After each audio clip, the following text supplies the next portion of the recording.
I'm Edward, your host, and it's a pleasure to share this quiet moment with you. Before the story begins, tell me, where are you listening from tonight, and what do you miss most from the past? Write it below and subscribe for a new mystery every day.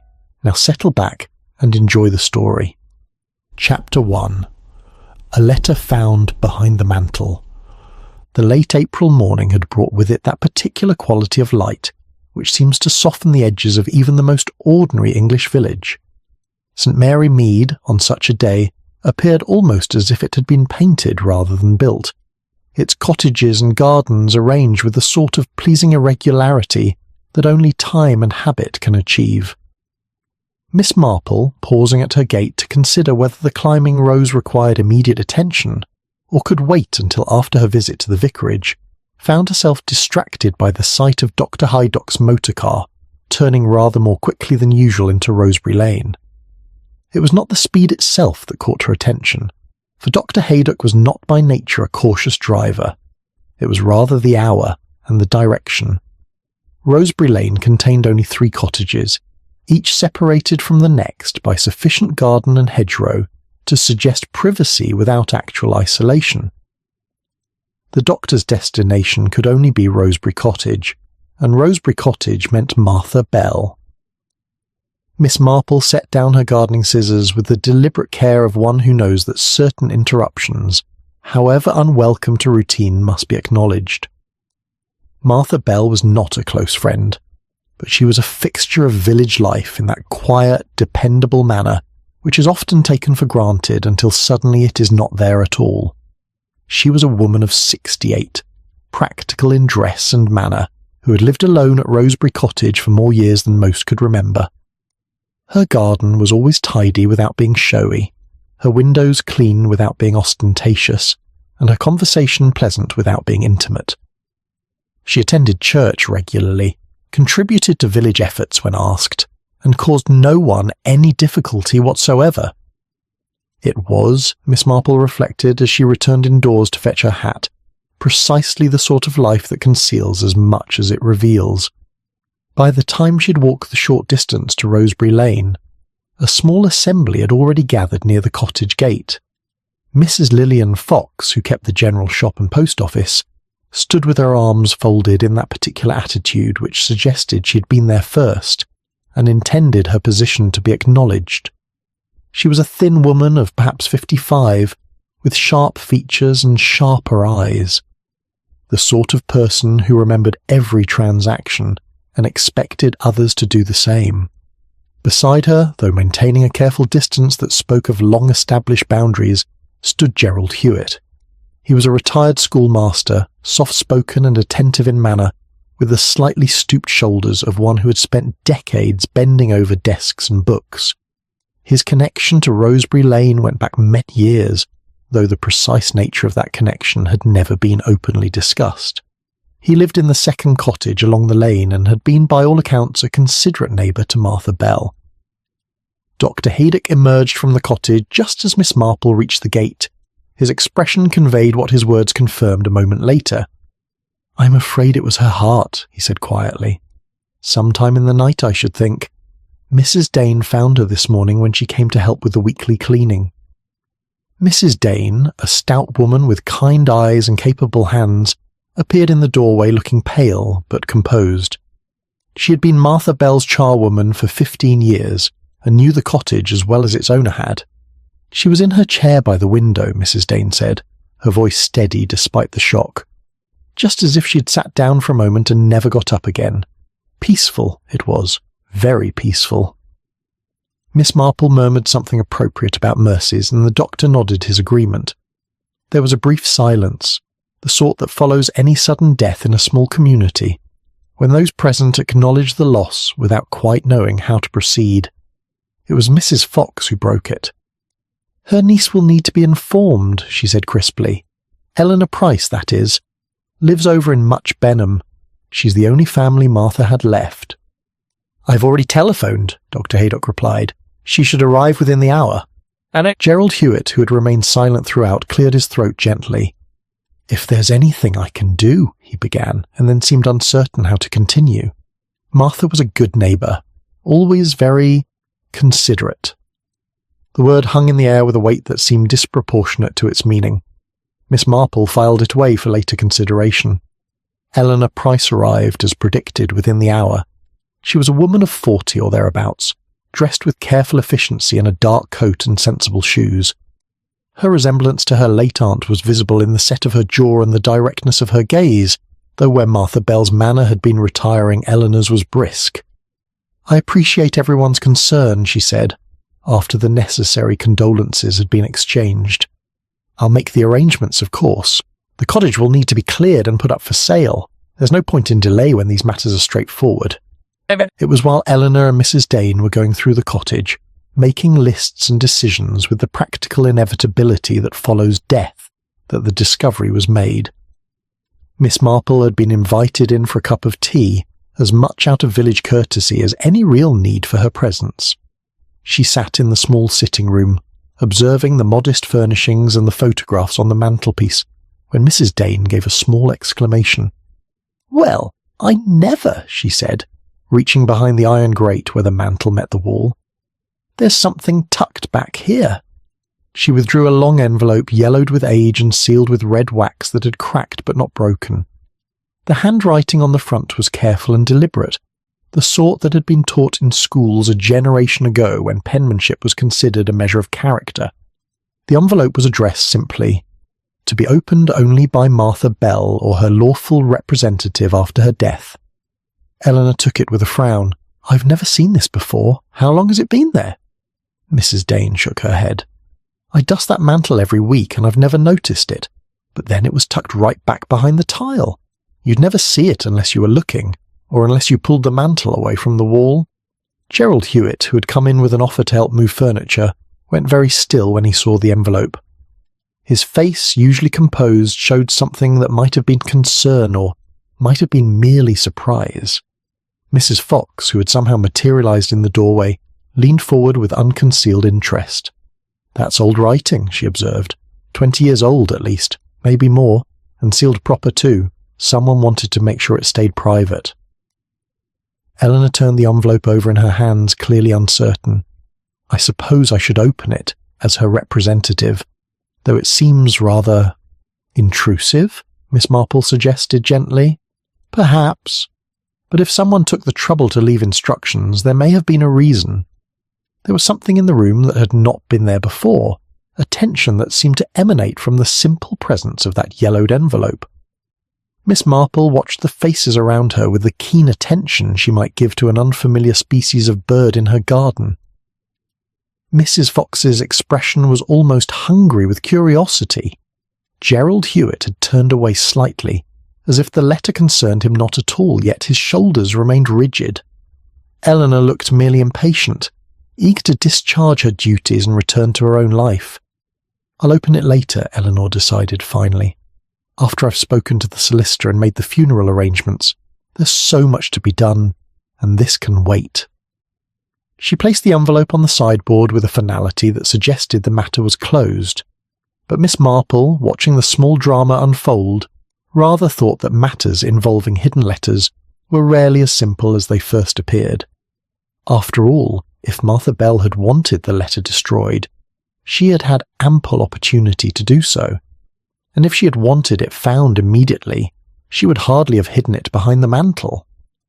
The very fact of its concealment suggested something more complicated than straightforward instruction.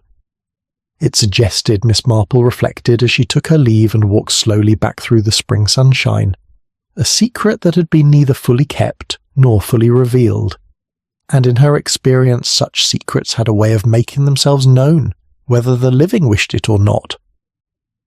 The afternoon settled quietly over St. Mary Mead, but beneath the calm surface something had been set in motion that would not easily be stopped. Chapter 2. Rosebury Lane at First Light. The funeral was arranged for Thursday, which gave the village 3 days to absorb the news of Martha Bell's passing, and to begin the familiar process of converting a life into memory. Dr. Haydock signed the death certificate without hesitation, noting heart failure as the cause with that calm certainty which comes from long practice. There had been no need for further examination, No reason to trouble anyone with questions. Martha Bell had been 68, had lived quietly and had died in her sleep. It was, as these things went, as peaceful an end as one might hope for. Yet Miss Marple, encountering the doctor at the post office on Tuesday morning, detected something in his manner that suggested a mind not entirely at rest. "A merciful passing," she remarked, watching his face as she spoke. "Indeed," Dr. Haydock agreed, perhaps a shade too readily. "The heart gives out eventually in all of us. Hers had been weakening for some time, though she never complained of it." She was not one for complaint? No. He paused, weighing something. "Though I did try to persuade her more than once to take things easier. She had a way of carrying on, as if nothing troubled her, even when rest would have been wiser." Miss Marple tilted her head slightly. "Stubborn, would you say?" "Resolute, perhaps. There's a difference." Dr. Haydock glanced toward the window, where Rosebury Lane could just be glimpsed beyond the churchyard. She had her own ideas about how things should be done, and she kept to them. Not everyone appreciated that quality, but I rather did. It was the sort of remark that invited further inquiry, but before Miss Marple could respond, Mrs. Fox emerged from behind the counter with a package wrapped in brown paper. "Your order, Doctor," she said crisply, "and I've added the extra liniment you mentioned last week. You'll find it all correct." Mrs. Fox had a way of ending conversations simply by joining them. Dr. Haydock took his package, nodded to them both, and departed with the air of a man grateful for an escape. "Always in a hurry these days," Mrs. Fox observed, though without particular criticism. "Though I suppose that's the nature of his work. People don't arrange their ailments for his convenience." Miss Marple made a small sound of agreement, and turned her attention to the matter of stamps. Mrs. Fox provided them with her usual precision, counting out the exact change before adding, in a tone that suggested the continuation of an earlier thought, "Of course, Martha Bell's passing was convenient for some, I shouldn't wonder." The words hung in the small shop with a weight they had not been given.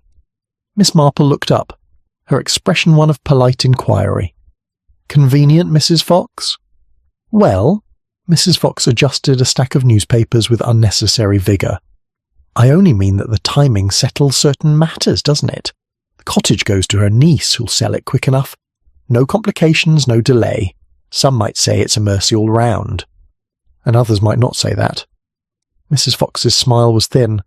Others might have their own views on what's merciful and what's merely expedient, but then I'm not one to speculate. It was precisely the sort of statement that indicated extensive speculation had already occurred.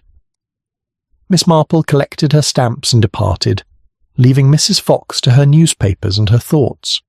The cottage itself stood quiet in the spring sunshine, its windows reflecting clouds without revealing what lay within. Eleanor Price had arrived that morning with a hired van and 2 men to begin the process of clearing out her aunt's possessions.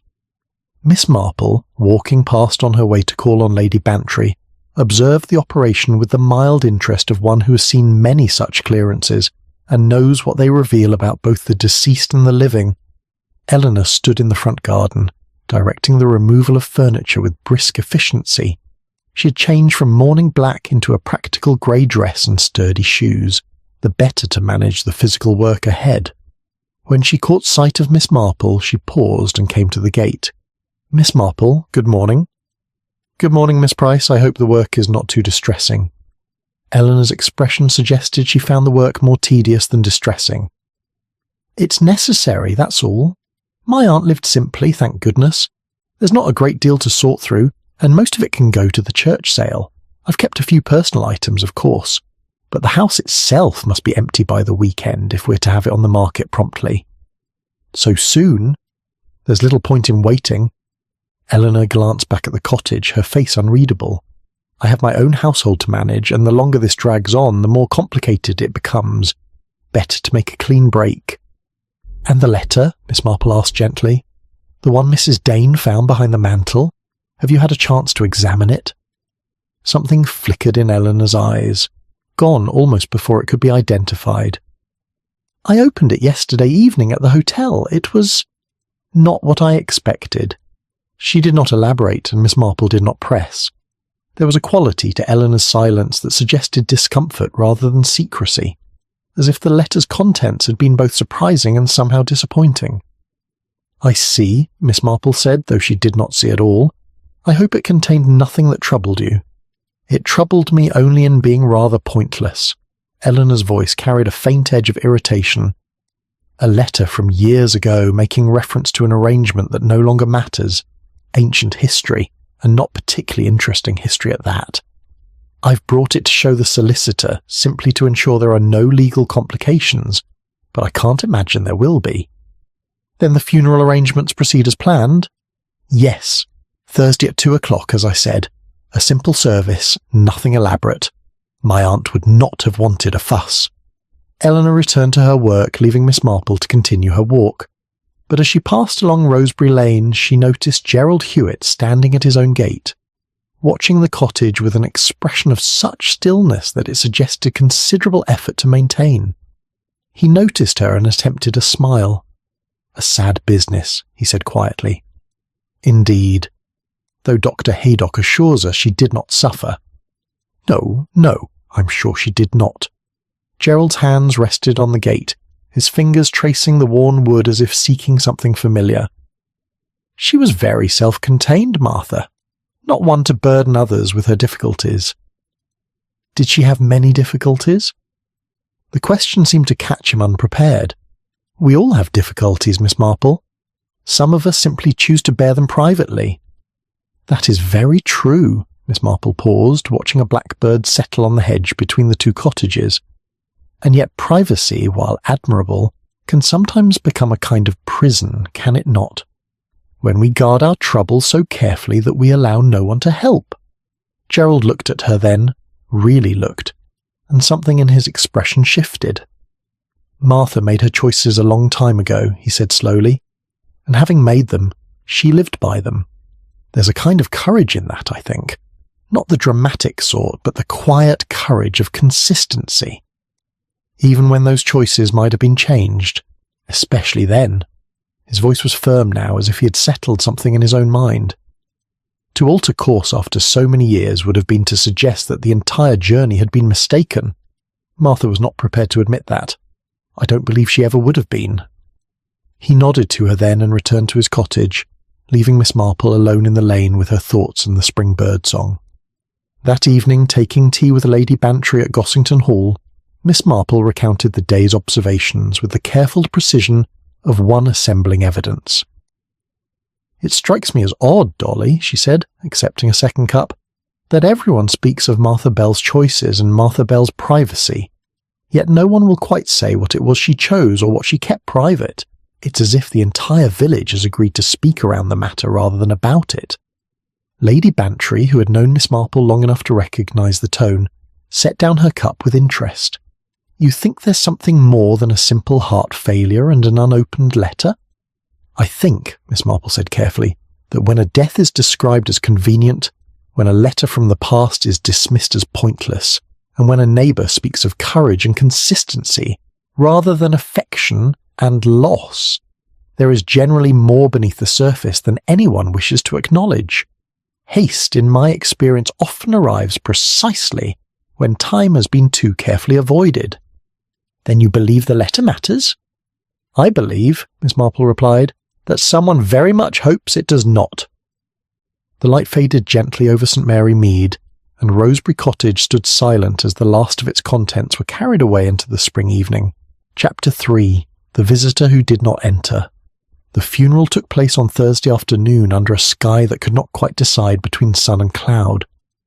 The church was respectably filled, though not crowded, with the sort of attendance that speaks of duty and neighbourliness rather than deep personal loss. Martha Bell had been well regarded, but not, Miss Marple reflected, particularly well known. There is a difference between being liked and being understood, and Martha had cultivated the former while avoiding the latter with what now seemed like deliberate care. The service was brief and dignified. The vicar spoke of a life lived quietly in service to community and faith, of a woman who had asked little and given what she could. It was the sort of eulogy that could apply to any number of respectable village women, And perhaps that was precisely the point. Eleanor Price sat in the front pew, composed and dry-eyed, accepting condolences afterward with the same brisk courtesy she had shown throughout the arrangements. Gerald Hewitt attended but kept to the back of the church, slipping away before the gathering at the vicarage tea. Miss Marple noted his departure, and noted too that Mrs. Fox watched him go with an expression that suggested thoughts she had no intention of sharing. It was at the tea, among the familiar rituals of cucumber sandwiches and sympathy, that Mrs. Fox found her moment. She approached Miss Marple with the air of one who has been waiting for the proper opportunity and will not let it pass unused. "I wonder," she began, setting down her cup with precise care, "whether I ought to mention something that's been troubling me. It may be nothing at all, of course, but then again, it struck me as rather odd at the time."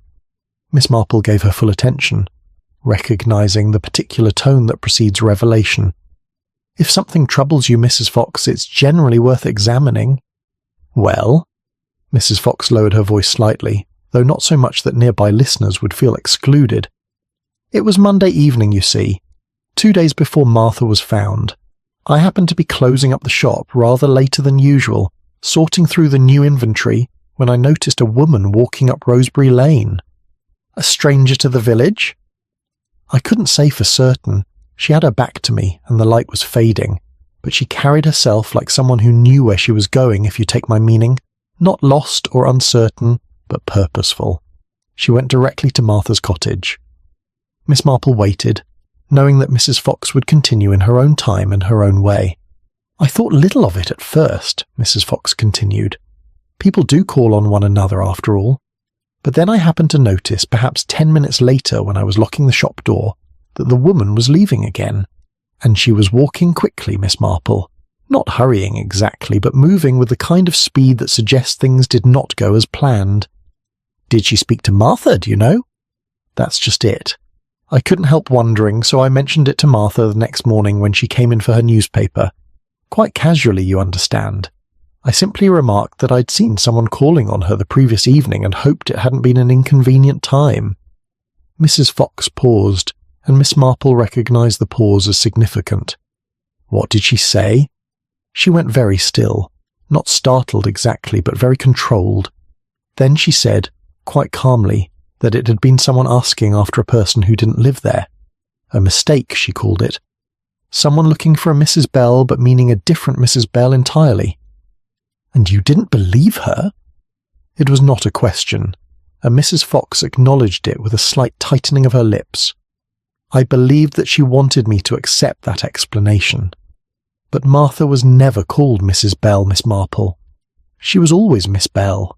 Everyone in the village knew she'd never married. So why would someone come looking for a Mrs. Bell at her address, unless they were using an old name? A maiden name, perhaps, that she'd gone back to after some other life?" Miss Marple considered this carefully. Did Martha say anything else about the visitor? Only that the woman had been very polite about the misunderstanding and had left without any fuss. But there was something in the way she said it, something that made me think the politeness troubled her more than rudeness would have done, as if courtesy in the circumstances was somehow worse than anger. "And you saw nothing of the woman herself? Nothing to identify her?" Mrs. Fox frowned, reaching back into memory. "She wore a dark coat, I recall that much, and she was younger than Martha, though how much younger I couldn't say. Her posture suggested someone still vigorous, not elderly. Beyond that," she shook her head. "I'm afraid the distance and the dusk prevented clearer observation. But you felt it significant enough to remember." "I felt," Mrs. Fox said carefully, "that Martha's reaction was significant. She was not a woman given to visible discomfort, yet this visitor clearly unsettled her. And then, 2 days later, she was dead. Perhaps there's no connection at all, but it did cross my mind to wonder." Eleanor Price appeared at that moment, clearly ready to depart. She had endured the funeral tea with admirable patience, but her manner now suggested that duty had been sufficiently discharged. "Thank you all for coming," she said, addressing the room at large. "My aunt would have appreciated the kindness. The cottage keys will go to the estate agent tomorrow, and I expect it will sell quickly. It's a charming property and Rosebury Lane is very desirable." She departed soon after, leaving behind the sort of vacuum that follows when someone determinedly closes a chapter others might wish to continue reading. Miss Marple found Gerald Hewitt the following morning quite by accident, or perhaps not by accident at all, for he was standing at the corner where Rosebury Lane met the High Street, looking back toward the cottage with an expression of such weariness that it transformed his usually mild features. "Mr. Hewitt," she said gently, "forgive me, but you seem troubled." He started slightly, then managed a wan smile. "I was just thinking how quickly a life can be dismantled. 3 days ago, Martha was still there, going about her daily routine. Now the cottage stands empty, and soon it will belong to strangers who know nothing of her at all. It must be difficult, having been her neighbour for so long." 23 years, he said quietly. "I moved to Rosebury Lane in 1932, and Martha was already well established. We weren't intimate friends, you understand, but we had a comfortable understanding. She knew she could rely on me if needed, and I knew the same of her. Yet she did not rely on you when the visitor came." Gerald went very still. "What visitor?" "Mrs. Fox mentioned that a woman called at the cottage on Monday evening. Someone asking for Martha by a name she no longer used. Someone who was turned away." The silence stretched between them, filled with bird song and the distant sound of a motor car.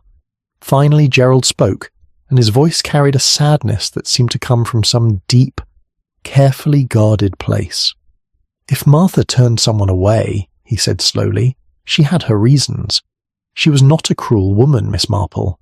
Whatever she did, whatever choices she made, they came from necessity rather than malice. I believe that very firmly." "Even if those choices caused pain?" "Especially then." He met her eyes directly. "The easiest thing in the world is to be kind when kindness costs nothing. True character reveals itself when kindness carries a price one cannot afford to pay." He walked away before she could respond, leaving Miss Marple standing alone at the corner. But his words stayed with her as she returned home, and they mingled with Mrs. Fox's account of the polite visitor who had been refused entry and had left without protest. There was something in that restraint, that careful courtesy in the face of rejection, that spoke of a relationship far more complex than a simple mistake about names. One did not travel to a cottage in a village at dusk, ask for someone by a particular name, and then accept dismissal with perfect politeness unless one had been, in some sense, expecting exactly that response. Unless, Miss Marple thought, the visitor had not come seeking welcome but seeking acknowledgement, and acknowledgement, it seemed, was the one thing Martha Bell had been determined not to give. That evening, in the quiet of her sitting room, Miss Marple reflected on all she had learned. A hidden letter, an urgent clearance, a visitor turned away, and a death that came with what some considered convenient timing. Each element might mean nothing in isolation. Together they suggested a story that had been carefully kept for many years, and was now, in death's aftermath, beginning to emerge whether anyone wished it or not. The question, she thought, was not whether the story would be told. The question was who would be brave enough, or desperate enough, to tell it first. Chapter 4. Counts of a Summer Long Past. It is a curious feature of village life that certain periods become fixed in collective memory, not for what occurred during them, but for what did not occur, or perhaps for what occurred so quietly that only its absence of mention becomes remarkable in retrospect. Miss Marple had observed this phenomenon many times, and she recognised it again when, quite by chance, the summer of 1930 came up in conversation at the weekly whist drive. The occasion was innocent enough. Mrs. Bantry, sorting through old photographs for a parish history project, had discovered a faded image of the village fete from that year and brought it along to share. The photograph showed the usual assembly of stalls and bunting, smiling faces arranged in careful rows, the sort of communal portrait that every village accumulates over the years. "Look how young we all were," Lady Bantry remarked, passing the photograph around. "And there's Martha Bell, isn't it? Standing just to the left of the tea tent." Several heads bent to examine the image. Martha Bell appeared as a woman in her early 40s, neat and self-contained even in celebration, her expression pleasant but reserved. She stood slightly apart from the main group, as if she'd been included in the photograph more from courtesy than genuine participation. That would have been just after she came to Rosebury Cottage, Mrs. Fox observed. She took it over from her aunt that spring, as I recall. The aunt died rather suddenly, and Martha inherited the lease. From London, wasn't she? Someone asked. Or was it Birmingham? London, Gerald Hewitt said quietly. He had been sitting in the corner, apparently absorbed in his cards, but he looked up now with the careful precision of one correcting a factual error. She'd been working as a companion to an elderly lady in Kensington. The position ended when the lady passed away, and the cottage came available at a fortunate time. Miss Marple noted the exactness of his recollection and filed it away for later consideration. It was a lovely summer that year, another voice contributed. Do you remember the fete? We had perfect weather, quite unusual for late July. The garden party at the vicarage went on until nearly sunset. And the strawberry harvest was exceptional, Mrs. Fox added. I remember because we sold out of cream 3 times over. Everyone wanted strawberries and cream that summer. The conversation drifted pleasantly through other memories of 1930, touching on the new road that had been laid along the east side of the village, the vicar's troubles with the church roof, the prize marrow at the autumn show, all the small landmarks by which village time is measured and remembered. It was only later, walking home with Miss Marple through the mild spring evening, that Lady Bantry remarked on what had not been said. Did you notice, she asked, that no one mentioned Martha Bell again after that initial observation? We talked all around that summer, but nothing about her specifically. It was as if she arrived, settled into the cottage, and then simply faded into the background. Yes, Miss Marple said thoughtfully, I did notice that. And yet Gerald Hewitt remembered very precisely where she had come from and when. Not the sort of detail one typically retains about a casual neighbour after 25 years. Unless the arrival was more significant than anyone wishes to acknowledge. Or unless, Miss Marple suggested gently, there was a period that summer which requires careful navigation in memory. Did you notice how everyone spoke of July and then jumped directly to autumn, as if August had been somehow unremarkable? Lady Bantry considered this. Now that you mention it, yes, though I can't think why August would be particularly noteworthy. It's usually the quietest month, when everyone who can manage it goes away for a fortnight. Precisely.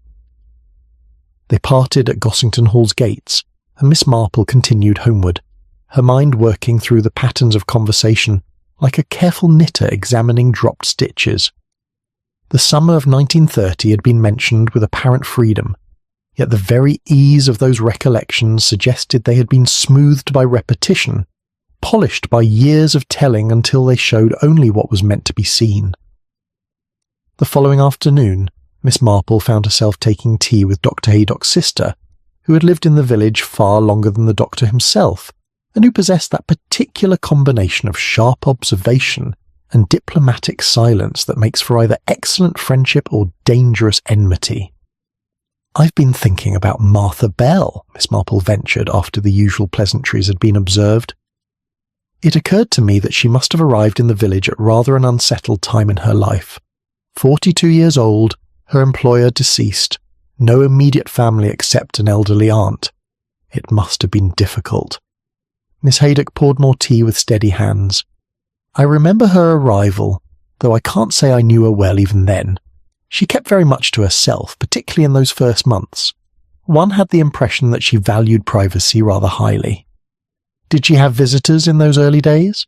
Friends from London, perhaps, or family connections? Not that I recall. Miss Haydock's brow furrowed slightly. Though now you mention it, there was a period in late August when she was away from the cottage for a week or so. I remember because the vicar wanted to call on her, being new to the parish as she was, but found the cottage closed up. She returned without explanation, and no one liked to press the matter. How curious. Where did she go, do you know? I don't believe she ever said.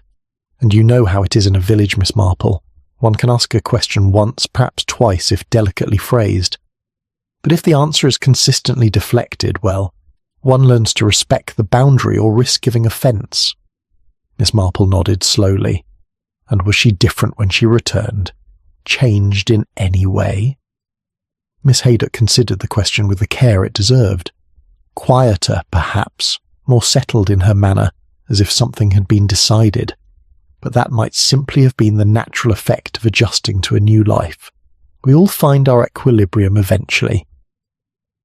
That evening, Miss Marple sat in her garden as the light faded, thinking about absences and silences. A week away from the village in late August of 1930, an arrival from London with no friends visiting, no connections maintained. A life that had begun with some measure of promise, surely, but had narrowed to the confines of Rosebury Cottage and the careful routines of respectability. And 25 years later, a visitor who asked for Mrs. Bell, not Miss Bell. A visitor turned away with courtesy but no welcome. A visitor whose very existence seemed to trouble those who preferred to remember the summer of 1930 as nothing but strawberries and sunshine. The next morning brought an unexpected encounter. Miss Marple, returning from her early walk, found Gerald Hewitt examining the hedge that separated his cottage from what had been Martha's property. He straightened when he saw her, and something in his expression suggested he had been waiting for just such an opportunity. "Miss Marple," he said, after the briefest hesitation, "I wonder if I might speak with you. Not here, perhaps, but somewhere we might have a few moments of privacy."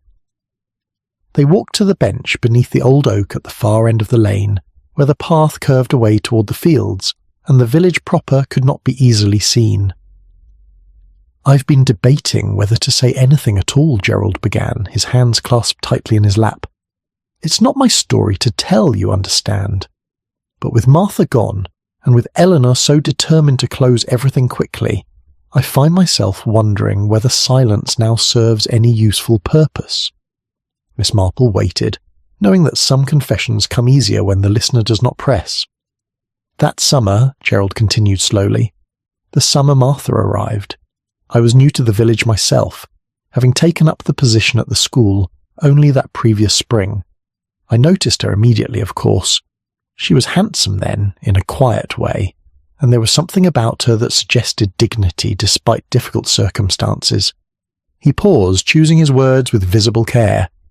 "We became friendly, not romantic, you understand, but genuinely friendly. She was intelligent and well-read, and I enjoyed her company. So when she left for that week in August, I was among the few who knew where she'd gone and why." "And where was that, Mr. Hewitt?" "To a place in Sussex. A private establishment of the sort that existed then for women who found themselves in impossible situations." He met her eyes steadily. "She returned alone, Miss Marple, and we never spoke of it again, not once in 25 years. The weight of that silence settled between them like morning mist. "But the child," Miss Marple said gently. "The child was not lost?" "No." Gerald's voice was barely audible. "The child was placed with a family who could provide what Martha could not. A proper home, a respectable name, a future unshadowed by scandal. It was, everyone agreed, the kindest solution." "Everyone?" "Those few who knew. Martha's aunt, myself, the solicitor who handled the arrangement. We all believed it was for the best. And perhaps it was at the time. But kindness can harden into something else when it's maintained too rigidly for too long." He stood, his face drawn with memory and perhaps regret. "I thought you should know, before the cottage is sold and Martha becomes nothing but a name in the parish records. She deserves better than to be forgotten as if she never existed at all." He walked away, leaving Miss Marple alone with the truth that had been carried silently for a quarter of a century, and with the knowledge that secrets, however carefully kept, have a way of returning to seek acknowledgement when those who kept them are no longer able to refuse. Chapter 5. A Promise. Altered by time. The letter remained at the solicitor's office for 3 days before Eleanor Price consented to have its contents properly examined in the presence of witnesses. Miss Marple learned of this development through the reliable channel of the vicar's wife, who had heard it from the solicitor's clerk, who had mentioned it to his sister, who happened to be helping arrange flowers at the church that morning. Apparently, Mrs. Clement confided as they worked side by side among the spring blooms, Eleanor was quite insistent that the letter be read formally, with everything documented. The solicitor thought it excessive for what seemed to be a simple personal matter, but Eleanor wouldn't be moved. She wanted everything properly established, she said, in case there were later complications. Miss Marple adjusted a stem of late daffodils, considering the implications. That suggests she believed complications were likely, or that she hoped to prevent them through official procedure. Mrs. Clement stood back to assess their arrangement, though I can't imagine what sort of complications a 25-year-old letter could cause, can you? Miss Marple could imagine several, but she merely smiled and said nothing. The reading took place on Saturday morning in the solicitor's office above the chemist's shop. Miss Marple was not present, naturally, being neither family nor legal representative, but Gerald Hewitt was invited to attend as someone mentioned by name in the letter's text, and his account of the proceedings, shared later that afternoon in Miss Marple's sitting room, had the quiet precision of a man who had found both relief and sorrow in the same document. The envelope was dated August 19th, 1930, he began, accepting the tea Miss Marple offered. The wax seal bore no crest or marking, just a simple impression. Martha's handwriting, though younger and firmer than in later years. The solicitor opened it carefully as if age might have made the paper fragile, though in fact it had been well preserved. He paused, gathering his thoughts, or perhaps his courage. It was addressed to whom it may concern, which the solicitor noted was unusual for a personal document. Most people specify an executor or family member. But Martha had chosen the broadest possible designation, as if she couldn't predict who might eventually need to know. "What did it say?" Miss Marple asked gently. Gerald withdrew a folded paper from his jacket pocket. The solicitor provided copies for those named. I've read it several times now, trying to understand what Martha intended. May I? At Miss Marple's nod, he unfolded the paper and read aloud, his voice steady but subdued. To whom it may concern, I write this to establish certain facts that may become relevant after my death. In August of 1930, I gave birth to a daughter. The father was not present and had no knowledge of the child's existence, as I had left London before the condition became apparent. The child was adopted through proper legal channels by a family able to provide advantages I could not offer. Financial support was arranged through a trust administered by Mr. Gerald Hewitt of Rosebury Lane, who undertook this responsibility at my request and without obligation. The agreement included absolute discretion on both sides. I was to have no contact with the child, and the adoptive family was to make no claims upon me. This arrangement was made to prevent harm to all parties, and with the child's best interests paramount. Should anyone approach my estate seeking acknowledgement or recompense based on biological relation, this letter establishes that all legal and moral obligations were discharged at the time of adoption. I make no apology for these choices, which were the best available under the circumstances. Martha Constance Bell. The silence that followed was profound. Gerald refolded the paper with careful hands. The solicitor asked if I had indeed administered such a trust, he continued. I confirmed that I had, from 1931 until 1945, when the child reached majority and the trust was dissolved as arranged. A modest sum sent quarterly to the adoptive parents, nothing lavish, but enough to ensure proper education and care. And Eleanor's reaction? She was very still throughout the reading. When it finished, she asked the solicitor whether the letter constituted a legal barrier to any potential claim. He said that while it wasn't a binding will provision, it did establish Martha's intentions clearly and could be used to demonstrate that she had already fulfilled any parental obligation. Gerald set down his teacup and Miss Marple noticed that his hand trembled slightly. Then Eleanor said something I found rather chilling. She said, "So if the woman who came to the cottage was the daughter, she has no legal standing to contest anything, not the person, or someone claiming to be." She said, "the daughter," as if she knew exactly who the visitor had been. Miss Marple absorbed this carefully, which suggests she may have opened the letter earlier than she claimed, or that Martha had confided in her before death. Or, Gerald said quietly, that the visitor identified herself when she came to the door, that she said, "I am your daughter," and Martha turned her away despite knowing the truth. The weight of that possibility settled over them both. Outside, the spring afternoon continued in its gentle progression, birds singing and clouds drifting, the world carrying on with indifference to human sorrow. "The letter speaks of preventing harm," Miss Marple observed after a moment. "But I wonder whether Martha understood that some harms cannot be prevented, only delayed. An agreement made in 1930 might have been the kindest option then. But by 1955, the world had changed. The child had grown, and what seemed like protection might have felt rather more like rejection." Gerald nodded slowly. "I said as much to her once, years ago, when the trust was being dissolved. I suggested that perhaps, now the child was grown and independent, there might be a way to establish some connection. Nothing public or scandalous, just a letter perhaps, or a meeting." "And what did she say?" "She said that kindness sometimes meant accepting that certain doors, once closed, should remain that way. That reopening them risked pain for everyone involved, and that the agreement had been made for good reason." He met Miss Marple's eyes. "But I think in truth she was afraid, not of scandal or financial claims, but of being judged, of having to explain choices made under duress to someone who might not understand or forgive." "Did you believe the visitor was the daughter?" "I don't know," Gerald said honestly.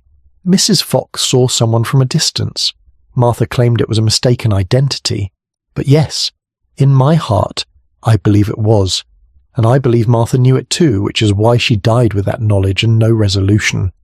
Some fears are stronger than conscience, Miss Marple, and Martha's fear of facing the past proved stronger than any impulse toward reconciliation."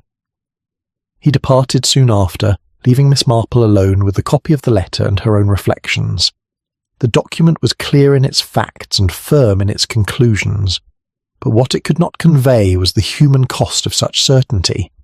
The weight of years lived under an agreement that protected reputation, while perhaps slowly crushing the spirit that sustained it. Martha Bell had made her choices and lived by them for 25 years, but in the end those choices had returned to her door seeking acknowledgement, and she had chosen refusal over recognition. Whether that final choice had been courage or cowardice, wisdom or fear, was a question that would likely never find a satisfactory answer. The past, Miss Marple reflected, rarely arrives with loud demands. It waits instead until circumstances allow it to be heard, and then accepts whatever response is given, however inadequate that response might be. Chapter 6, Whispers Set in Order. Within 3 days of the letter's reading, the village had assembled its own version of events, pieced together from fragments of truth and generous portions of speculation. Miss Marple, observing this process with the attention of a naturalist studying a familiar but endlessly interesting species, noted that the accounts, while varying in detail, shared a curious uniformity in their essential structure. Each version, it seemed, had been carefully calibrated to direct attention towards someone other than the speaker. Mrs. Fox, encountered at the greengrocer's on Tuesday morning, offered her contribution with the air of one merely reporting facts. "Of course, I've always thought there was something not quite settled about Martha's circumstances," she remarked, examining a head of lettuce with unnecessary intensity. "A woman of her age, alone, taking up residence so suddenly, and then that business with money being sent somewhere, regularly as clockwork. Gerald Hewitt handled it, apparently, though he never spoke of it.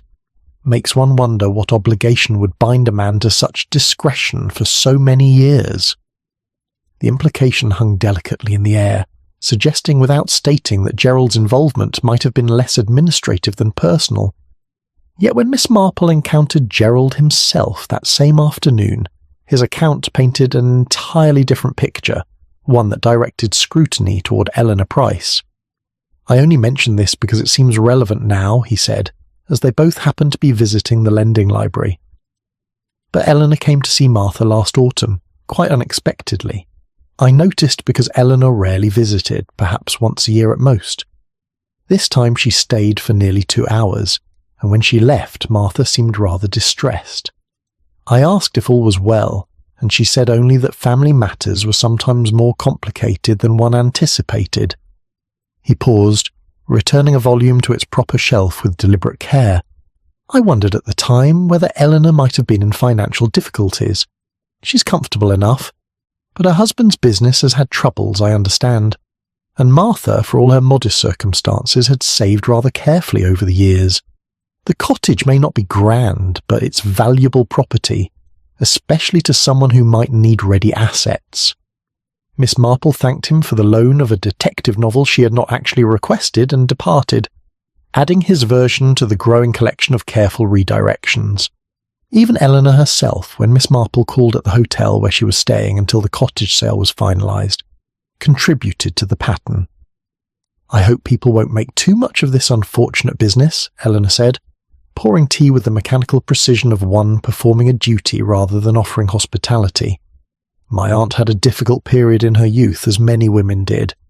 She made the best choices available to her, settled her affairs properly, and lived a respectable life afterward. That should be the end of the matter." "And yet someone came seeking acknowledgement," Miss Marple observed gently. Eleanor's cup rattled slightly against the saucer. If anyone did come, they came too late and with no legal standing. The letter makes that perfectly clear. As for the timing, well, one can't help noticing that Martha's death was quite convenient for certain parties who might have hoped for a more sympathetic hearing while she lived. "You believe the visitor's arrival hastened her death?" "I believe," Eleanor said carefully, "that shock can affect a weak heart in unpredictable ways, and I believe that some people are skilled at creating situations that serve their interest while appearing entirely blameless." She would say no more, but the suggestion had been planted with precision. The mysterious visitor, whoever she was, now carried the weight of potential responsibility for Martha's death. That evening Miss Marple sat in her garden as twilight gathered, arranging these various accounts in her mind like pieces of a puzzle that had been deliberately scattered to confuse rather than reveal. Each story pointed elsewhere. Each speaker positioned themselves as merely an observer, reporting what others had done or failed to do. Yet the very coordination of these dispersals suggested something Miss Marple had seen before in village dynamics, a collective effort to manage a narrative, to ensure that whatever truth emerged would arrive in a form that minimised discomfort for those telling it. Mrs. Fox suggested Gerald's involvement was suspiciously devoted. Gerald suggested Eleanor had financial motives. Eleanor suggested the visitor bore responsibility for the timing of death. And somewhere in this careful circulation of partial truths, the actual sequence of events was becoming obscured rather than clarified. The following morning brought an unexpected visitor to Miss Marple's cottage. Dr. Haydock arrived without notice, a circumstance unusual enough to merit attention. "Forgive the intrusion," he said, settling into the offered chair with the air of a man who has debated a course of action, and only just resolved to pursue it. "But I find myself troubled by something, and you strike me as someone who might offer perspective without judgment." Miss Marple waited, her hands still on her knitting. "When I examined Martha Bell's body," Dr. Haydock continued, "there was nothing whatsoever to suggest anything but natural heart failure. No marks, no signs of distress beyond what one would expect. A peaceful death, as I stated. And yet, I've been thinking about the timing.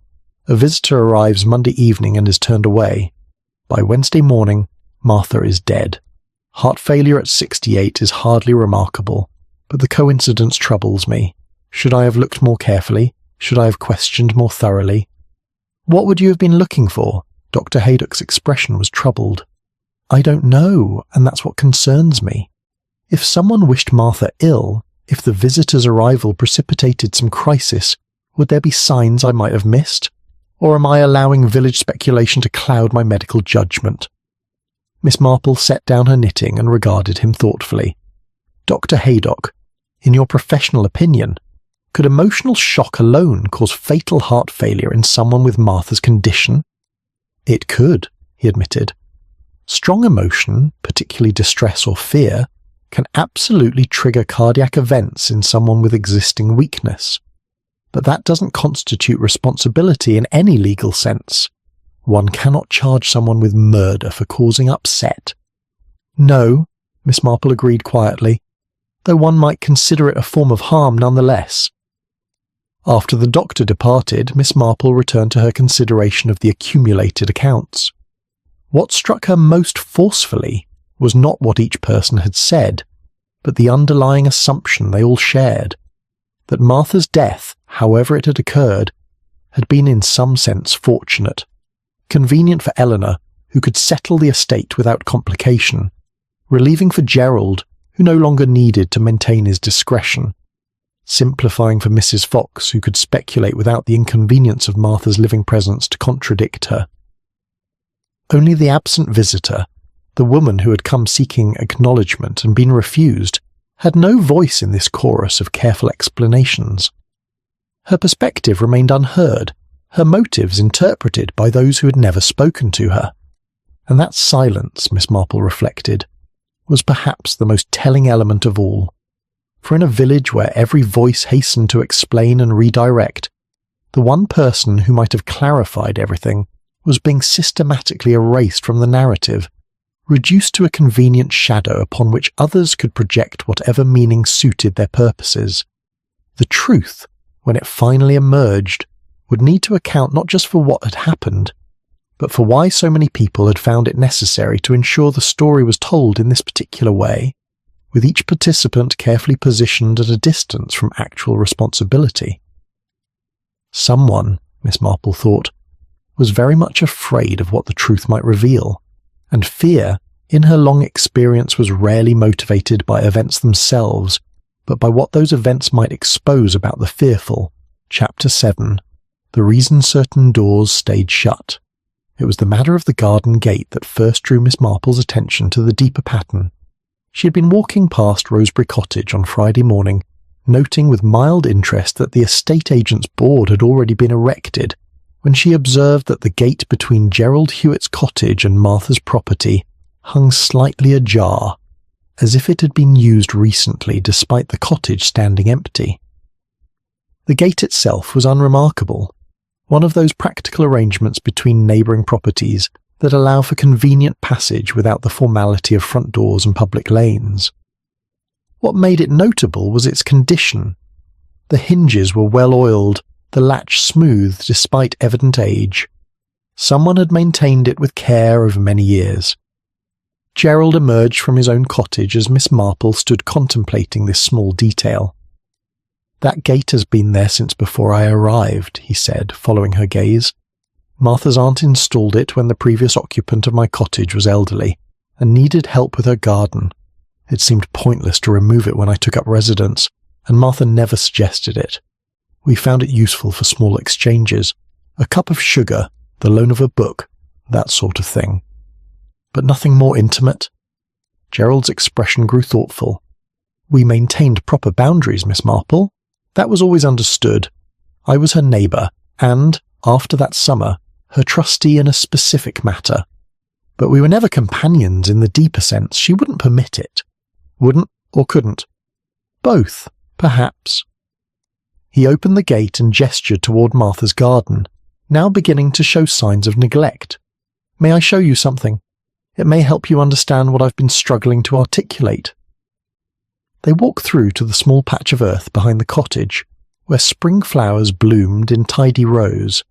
Near the back wall stood a bird bath, old stone softened by weather and moss. "Martha loved birds," Gerald said quietly. "She kept the bath filled year-round and put out seed in winter. But she would never have them nesting near the cottage. She'd carefully discourage any attempt to build under the eaves or in the climbing roses. I asked her about it once, years ago, and she said something I've never forgotten. She said that some creatures were meant to visit but not to stay, and that encouraging attachment only led to harm when circumstances inevitably changed." Miss Marple regarded the bird bath, understanding the metaphor even as it revealed its author's pain. She was speaking of her daughter. She was speaking of any connection that might become inconvenient to sever. After 1930, Martha organised her entire life around the principle of containment. Nothing that couldn't be walked away from, no relationship that might demand more than she felt capable of giving. I remained her neighbour, because neighbours can maintain cordial distance. Anyone who sought more was gently, firmly discouraged. Yet you stayed in that position for 23 years. That suggests considerable devotion to someone who kept you at arm's length. Gerald's smile was rueful. Or considerable stubbornness. I told myself I was honouring her wishes, respecting her boundaries. But I think in truth, I hoped that eventually she might soften, might permit something warmer than our careful civility. That hope, Miss Marple, can be its own form of blindness. They returned through the gate, and Gerald latched it with the automatic gesture of long habit. The trust ended in 1945, he continued, but Martha's vigilance did not. If anything, she became more careful as the years passed. She checked the post herself, never allowing Mrs. Dane to collect it.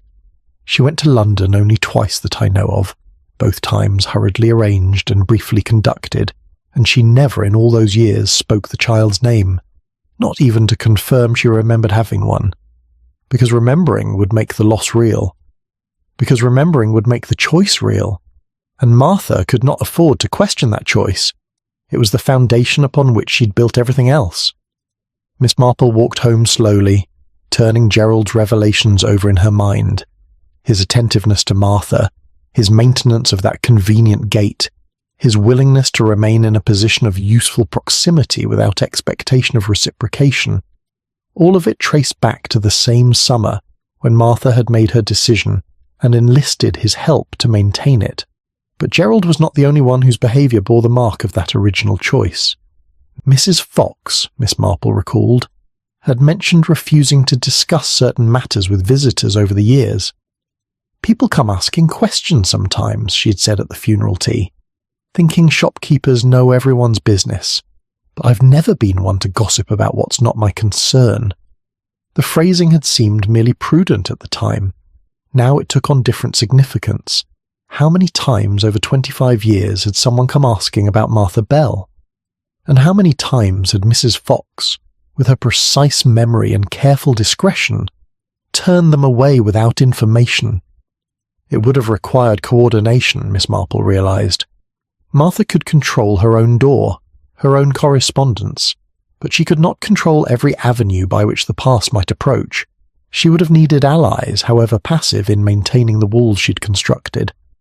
A shopkeeper who remembered which questions to deflect, a neighbour who asked nothing and offered only carefully limited assistance, and, Miss Marple suspected, a niece who understood that her inheritance depended on nothing emerging to complicate Martha's tidy arrangements.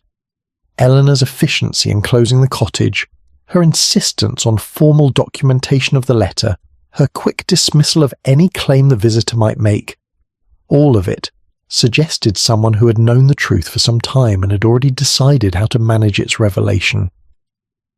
That evening, Miss Marple received an unexpected telephone call. Eleanor Price wished to speak with her before returning to Much Benham. Could Miss Marple spare an hour the following morning? They met at the cottage itself, where Eleanor was conducting a final inspection before handing over the keys. The rooms echoed emptily, stripped of the modest furnishings that had given them character. "I wanted to explain something," Eleanor began without preamble. "I've heard the talk in the village, the speculation about my haste in settling things. I thought you, at least, deserve to understand why efficiency seems important to me." She walked to the window overlooking the garden where Martha's bird bath stood silent. "I learned about the child when I was 18, she said quietly. "My mother told me after my father died, thinking I was old enough to bear the knowledge of family secrets. She told me that Aunt Martha had made a difficult choice, that she'd lived with it honourably, and that I must never, ever mention it to her. Martha had bought her privacy with decades of careful distance, and we owed her the respect of maintaining it." "But you visited last autumn." Eleanor turned, unsurprised. "Yes, because I'd received a letter, not from the daughter directly, but from someone making inquiries on her behalf, an agency that locates birth parents for adopted children. They asked if I knew Martha Bell, born 1897, resident of Rosebury Cottage, and whether she might be willing to consider contact with a daughter born in August 1930. What did you tell them? I told them nothing. I forwarded the letter to Martha and waited. She never responded to the agency, never mentioned receiving it. But when I visited in October, I could see the letter had affected her. She looked smaller somehow, more fragile, and I realized that the walls she'd built weren't protecting her anymore. They were trapping her. Eleanor's voice carried both frustration and sorrow. I tried to suggest that perhaps, after all these years, there might be a way to acknowledge what had happened without destroying the life she had built, but Martha wouldn't hear of it. She said the agreement was clear, that reopening matters would help no one, and that I must promise to handle her estate exactly as she specified if anything happened to her. A promise you've kept. A promise I'm keeping, though I'm no longer certain it's what she truly wanted, only what she thought she should want. Eleanor drew a breath. When the visitor came to the door Monday evening, I believe Martha finally faced the reality that walls, however carefully maintained, cannot hold forever against determined love, and I think that realization broke something in her that had been barely holding together for years. She collected her coat and gloves, preparing to depart. I'm not protecting Martha's reputation, Miss Marple. I'm protecting her from being judged by people who never had to make such impossible choices. That seems the least I can do for someone who sacrificed so much to maintain respectability that she forgot how to accept grace. The cottage was locked and dark when Miss Marple left it, but understanding at last had begun to dawn. Chapter 8, What Was Meant to Be Kept. The cottage keys, it transpired, had not yet been surrendered to the estate agent. Eleanor had left them with the vicar's wife, who was coordinating a final collection of items for the church sale. When Miss Marple mentioned that she had noticed a book on Martha's shelf that might be of interest to the lending library, Mrs. Clement readily provided access. "Though I think everything of value has already been removed," she said, handing over the keys. Eleanor was very thorough. "Still, if you find anything worth salvaging, the church would be grateful." Miss Marple let herself into the cottage on Saturday afternoon, when the village was quiet and unlikely to remark upon her presence. The air inside held that peculiar stillness of recently abandoned dwellings, as if the house itself had not yet accepted its emptiness. She moved through the rooms with the unhurried attention of one who understands that spaces reveal as much through what they lack as through what they contain.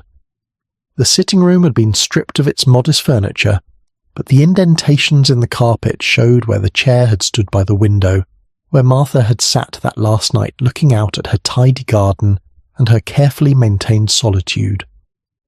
The mantelpiece, cleared of its photographs and ornaments, showed the lighter rectangles where frames had rested for years. Miss Marple counted the marks. 5 photographs had stood there, their positions marked by the slight difference in dust accumulation. She had seen them at the funeral gathering before the cottage was cleared. There had been Martha's parents, stern-faced in Victorian formality, an aunt, presumably the one who had left Martha the cottage, a group photograph of the church choir from some distant year, and 2 smaller frames whose subjects Miss Marple had not particularly noticed at the time. Now, examining the marks, she realized that one set of indentations was slightly cleaner than the others, as if that frame had been removed more recently than the general clearing. Not just removed, but removed before the final emptying, perhaps even before Martha's death. The bedroom yielded similar evidence of careful erasure. The wardrobe stood empty, its shelves bare except for the faint scent of lavender that had permeated Martha's linens. But on the highest shelf, pushed far back against the wall, Miss Marple found a small wooden box, the sort used for storing letters or keepsakes. It was unlocked, and, when opened, proved to be empty save for a single slip of paper. The paper was a receipt from a photographer's studio in Brighton, dated July 19th, 1930. 1 portrait sitting, 1 child, age indeterminate, 6 prints delivered. The receipt was made out to Miss M. Bell. Miss Marple held the slip of paper carefully, understanding what it represented. Martha had gone to Brighton, or had arranged for someone to take the child there just before the adoption was finalised. She had commissioned photographs, proof of the child's existence in those brief weeks when Martha had still been her mother in fact, if not in future acknowledgement. 6 prints. Where had they gone? One might have been given to the adoptive parents, one might have been destroyed, unable to be born, but at least one surely had been kept. Hidden perhaps, but kept. And that photograph had been removed from the cottage recently deliberately by someone who knew exactly where to look. The small cupboard in the hallway, tucked beneath the stairs, showed signs of recent disturbance. The items on its shelves had been rearranged, boxes shifted and not quite returned to their original positions. Miss Marple knelt with some difficulty and examined the back of the cupboard, where a loose board caught her attention. The board lifted easily, revealing a narrow space between the cupboard back and the external wall. It was empty now, but the dust pattern suggested something rectangular had rested there until quite recently. The dimensions matched those of a small photograph frame. Miss Marple sat back on her heels, reconstructing the sequence. Martha had kept a photograph, hidden but accessible. She had looked at it perhaps in moments of weakness or memory, and when the letter came last autumn, when the agency made its inquiries, she had known that her careful walls were about to be tested. What had she done then? Destroyed the photograph to remove temptation? Or had someone else removed it? Someone who knew its existence and understood what it represented?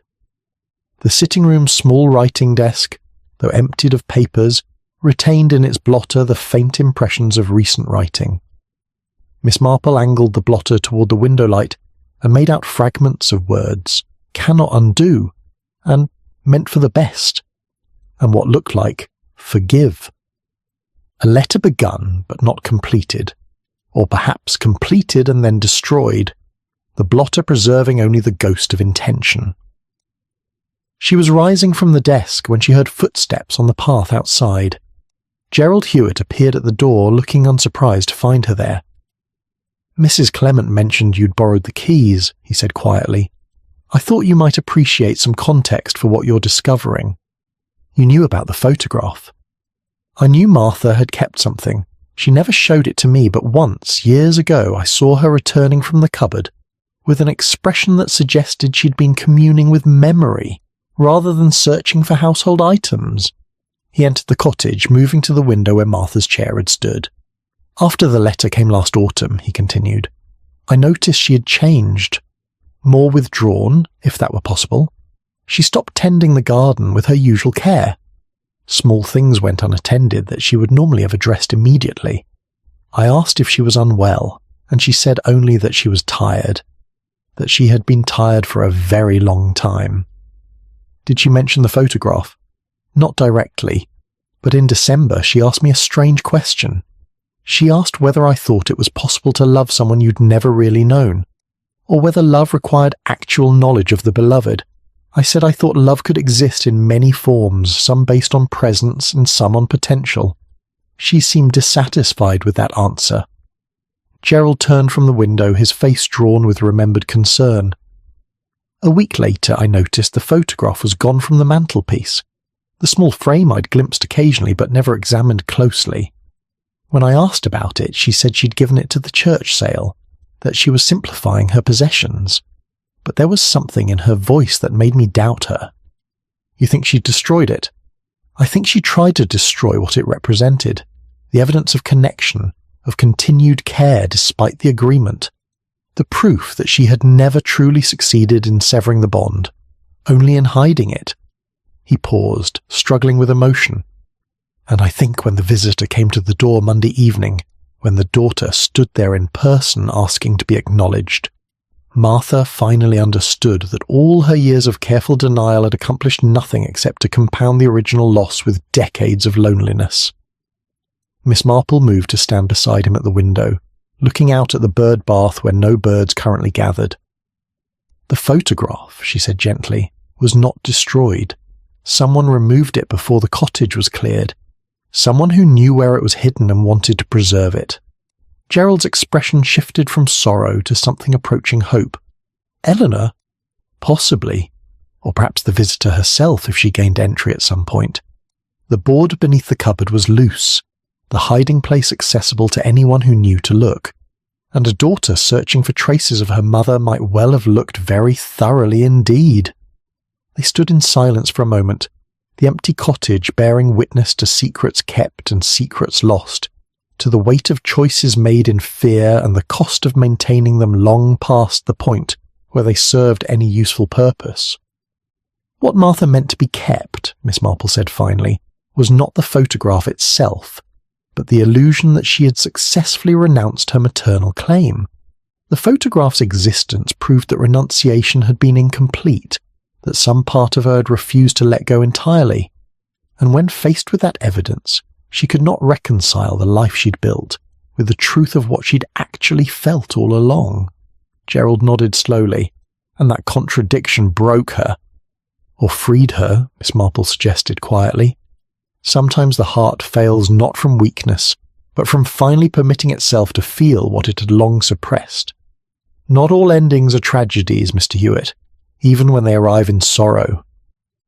They left the cottage together, locking the door on its emptiness and its revelations, carrying with them the understanding that some secrets persist, not because they are successfully hidden, but because acknowledging them requires a courage that accumulates only slowly, over years of careful denial, until finally the walls crumble and truth emerges whether anyone is ready to receive it or not. Chapter 9. An admission made without urging. The rain began on Sunday evening, a soft persistent drizzle that suited the mood of contemplation Miss Marple found herself in as she sat by her fire with a largely unread book in her lap. The weekend had brought no new revelations, but rather a settling of understanding, a sense that all the pieces were now visible even if their final arrangement remained to be confirmed. When Gerald Hewitt appeared at her door Monday morning, she was not surprised. There comes a point in certain situations when silence becomes more burdensome than confession, and she had seen in his face at the cottage that he was approaching that threshold. "I hope I'm not intruding," he said, accepting her invitation to enter with the air of a man who has rehearsed a speech and fears losing his nerve before delivering it. "But I've spent the weekend thinking about what you said, about how the heart sometimes fails from finally permitting itself to feel, and I realise that I've been protecting Martha's privacy at the expense of her truth." They sat in the small sitting room, the rain pattering gently against the windows, creating an atmosphere of enclosure that made confidences seem both natural and necessary. "The visitor who came Monday evening," Gerald began without further preamble, "was indeed Martha's daughter. I know this because Martha telephoned me that night, after the woman had gone. It was nearly 9 o'clock, quite late for Martha to call, and I knew immediately that something significant had occurred." He paused, gathering the memory with visible effort. "She said, 'Gerald, she came, just as I feared she would. I asked who had come, though I already suspected. Martha said only, 'the child,' except she's not a child anymore, of course. She's 44 years old, and she has her mother's eyes." Then there was a long silence, and I thought perhaps the line had been disconnected. But eventually Martha spoke again. She said, "I sent her away, Gerald. She asked for nothing except to see me, to talk, to understand, and I sent her away." Miss Marple made no sound, letting the confession unfold at its own pace. "I asked what the daughter had said, how she'd found the cottage. Martha explained that the woman had been searching for some years, that the adoption records had been sealed, but that persistence and luck had eventually led her to the right agencies, the right archives. She'd written first through an intermediary, but when that letter received no response, she had decided to come in person, and Martha refused to see her. Martha was terrified, Miss Marple, not of scandal or financial claims, as Eleanor believes, but of judgment. She kept saying, 'How can I explain it? How can I make her understand that I did what I thought was right?' I tried to tell her that perhaps the daughter didn't need explanations, only acknowledgement. But Martha couldn't hear that. She said understanding would require examining motives she had spent 25 years refusing to question, and she was too old and too tired to begin such an excavation now." Gerald's hands twisted together in his lap, the gesture of helpless retrospection. I asked if the daughter had been angry when turned away. Martha said no, which seemed to distress her more than anger would have. She said the young woman had been gentle and polite, had said she understood this must be difficult, and that she wouldn't intrude further if Martha preferred. Then she left a card with an address and walked away. Just walked away, as if being rejected by one's own mother was a disappointment she'd half expected all along. Did Martha keep the card? I don't know. She didn't mention it again when I went to the cottage the next morning to see how she was managing. She seemed composed, almost eerily calm. She'd made tea and was sitting by the window as usual, but there was something diminished about her, as if some essential vitality had been spent during the night. He looked directly at Miss Marple then, his expression carrying both sorrow and relief at finally unburdening himself. I asked if she'd reconsidered, if she wanted me to help contact the daughter.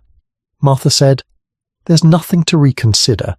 I made my choice in 1930, and I've lived with it every day since. What happened yesterday was simply the final consequence of that original decision. Some doors, once closed, were never meant to be reopened." Those were her exact words? Near enough as memory allows. Gerald drew a breath.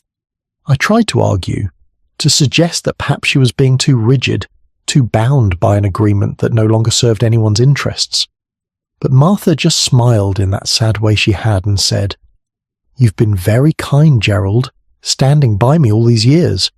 But kindness cannot undo what was done, and my courage, such as it was, has all been spent on maintaining walls rather than dismantling them. I'm too tired now for anything except finishing what I began." Miss Marple absorbed this quietly, understanding the weight of prophecy those words now carried. "When I found her Wednesday morning," Gerald continued, his voice dropping, "she was in her chair by the window, as Mrs. Dane said, but there was something in her hand clutched quite tightly. I removed it before Mrs. Dane or anyone else arrived, not to conceal evidence but to preserve Martha's privacy one final time." He reached into his jacket pocket and withdrew a small card, cream-coloured and slightly creased from being held. "The daughter's card," he said, handing it to Miss Marple, "with an address in Surrey and a telephone number. No message, just a name. Catherine March, née Catherine Bell."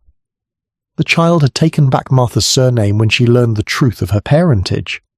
Miss Marple examined the card, noting the simple elegance of the script, the quality of the paper that suggested neither poverty nor ostentation. "Martha died holding this," Gerald said quietly, "which tells me that in the end, despite everything she said about doors staying closed, some part of her was still reaching toward what she'd lost. Her heart failed, yes, but perhaps not from the shock of refusal. Perhaps from the effort of finally admitting to herself what she'd spent a lifetime denying, that she had never stopped wanting to be found, even as she perfected the art of hiding." He stood, having delivered what he came to say, looking somehow lighter despite the sorrow of the revelation. "I thought you should know," he finished simply, "because if anyone will understand what to do with this knowledge, it's you. I've kept Martha's secrets faithfully for 25 years, but I think perhaps the time for secrets has passed. Conscience speaks when secrecy has done its work, and Martha's secret has worked quite long enough." After he departed, Miss Marple sat with the card in her hand, reading the name again and again. Catherine March, née Catherine Bell. A daughter who had searched and found only to be turned away at the very threshold of reunion. A daughter who had left her information and walked away without protest, perhaps understanding better than anyone what fear and shame could do to even the gentlest of hearts. The rain continued its soft percussion against the windows, and Miss Marple considered what obligations the living owed to the dead, and whether those obligations sometimes required completing the gestures that death had interrupted. Some doors, Martha had said, were never meant to be reopened, but Miss Marple rather thought that some doors were never truly closed, only held shut by hands too weary to maintain their grip forever. Chapter 10. After the cottage was empty.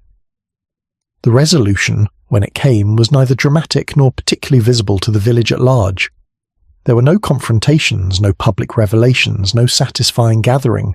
where all truths were laid bare and all parties reconciled.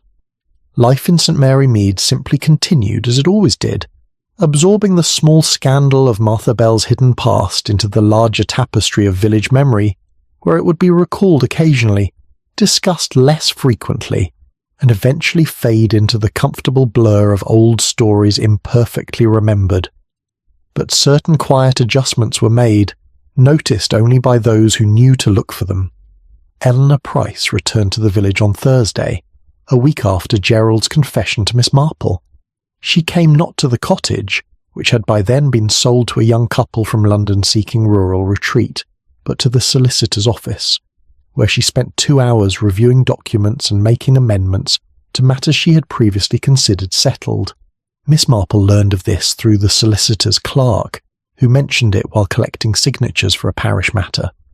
The clerk noted, with the mild surprise of one observing unexpected generosity, that Miss Price had instructed a series of small bequests be added to the estate distribution, including a donation to an adoption support charity and a personal gift to someone named Catherine March. Not in the will itself, you understand, the clerk explained, but Miss Price has arranged for certain items of her aunt's to be sent to this Mrs. March, along with a letter. Personal effects, I gather. Things that perhaps should have been shared earlier but weren't, for reasons of their own. Miss Marple inquired no further, understanding that some acts of restitution are best conducted privately, without the weight of public scrutiny or the burden of explanation. She did, however, encounter Eleanor herself the following day, quite by chance, as they both waited for the London train at the small village station. Eleanor's expression when she recognised Miss Marple suggested she had been half expecting such a meeting, and had perhaps not entirely dreaded it. "I sent her the photograph," Eleanor said without preamble, once they were seated on the platform bench. "The one from the hidden cupboard. I found it when I was doing the final clearing, tucked where you discovered it had been. I debated destroying it, as I thought Martha might have wanted, but then I realised I had no right to make that choice on her behalf." "What else did you send?" "The letter from 1930, along with a note explaining that Martha had kept it all these years, that she hadn't destroyed it despite having every opportunity to do so. And the receipt from the photographer in Brighton, because it seemed important that Catherine know her mother had wanted some record of her existence, even if that record had to be kept secret." Eleanor's hands rested quietly in her lap, no longer displaying the restless efficiency that had characterised her earlier visits. "I also wrote my own letter," she continued, explaining what I knew of Martha's circumstances, her fears, her decades of isolation, not to excuse her refusal but to provide context, to help Catherine understand that being sent away wasn't about her worth, but about her mother's inability to move beyond choices made in desperation. "Have you received a reply?" "Not yet. I don't know if I will. Catherine March owes us nothing, least of all forgiveness or acknowledgement." Eleanor's voice carried a resignation that seemed earned rather than affected. But I thought she deserved to know that Martha had not been indifferent, only imprisoned by her own rigidity. There's a difference, however slight. The train arrived and Eleanor departed without further conversation, leaving Miss Marple to walk back through the village where spring had fully established itself, and Rosebury Cottage stood under new ownership, its windows already showing different curtains, and its garden beginning to reflect different tastes. That evening, taking tea with Lady Bantry at Gossington Hall, Miss Marple recounted the conclusion of the matter with the measured care of one summarising a complex moral equation. "It seems terribly sad," Lady Bantry observed when the account was finished. "All those years of separation, and then when the opportunity finally came, fear proved stronger than love." "I'm not certain it was stronger," Miss Marple said thoughtfully. "Rather, I think the fear was older, more practised. Love requires vulnerability, and Martha had spent 25 years building defences against precisely that state. When confronted with the choice between maintaining those defences and risking the pain of dismantling them, she chose the familiar burden over the unknown possibility. But she died holding the daughter's card. Surely that suggests regret. Or recognition, perhaps. The acknowledgement that she had made a choice and must live with its consequences, even if those consequences had become unbearable." Miss Marple set down her teacup with careful precision. I think Martha understood, in those final hours, that she had sacrificed connection for respectability, warmth for walls, and that the life she had built while safe had been fundamentally lonely. But understanding comes more easily than change, particularly when one has invested decades in a particular course. You sound almost sympathetic to her. I am sympathetic, Miss Marple said simply. Sympathy doesn't require approval, only understanding. Martha was not a villain, Dolly. She was merely human, which meant she was capable of making choices that protected herself at others' expense, while genuinely believing those choices served everyone's interests. We all do this, to varying degrees. Martha's misfortune was that her choice had consequences that persisted long after the circumstances that prompted it had changed. They sat in comfortable silence for a moment, the afternoon light slanting through Gossington's tall windows with the particular golden quality that late spring afternoons possess. "What do you suppose will happen now?" Lady Bantry asked eventually. "Will the daughter come back? Will she want anything from the village?" "I rather think not," Miss Marple replied. "She came seeking acknowledgement, not possessions or position, and while she didn't receive it from Martha in person, Eleanor's letter may provide a form of recognition that suffices. Some questions, once answered even partially, lose their urgency. The need to know why becomes less pressing once one understands how." "And the village?" "The village will remember Martha Bell as a quiet, respectable woman who lived alone and died peacefully. The fuller story will be known to a few and suspected by others, but it will not define her memory. In 6 months, when the new owners have settled into the cottage, most people will have forgotten there was ever any mystery at all. That's the mercy of village life, you know. It remembers what suits it, and gently releases the rest." Miss Marple walked home through the lengthening shadows, passing Rosebury Lane where lights glowed in windows that had been dark and voices carried from a garden that had been silent. The cottage had been emptied of its ghosts and its secrets, and new life was already filling the spaces that sorrow had vacated. It was not, she reflected, the ending Martha would have written for herself, but endings rarely are. The past waits with infinite patience, neither demanding nor pleading, until circumstances finally allow it to be acknowledged. And when that acknowledgement comes, whether in life or after death, whether through reconciliation or merely through understanding, the past accepts whatever answer is given and quietly recedes, having done what it came to do. The scandal at Rosebury Cottage had been a quiet one, as scandals went. No crimes had been committed, no laws broken, no dramatic confrontation staged. Only a woman who had made an impossible choice and spent her life defending it, and a daughter who had searched for connection and found instead a careful explanation of why connection had been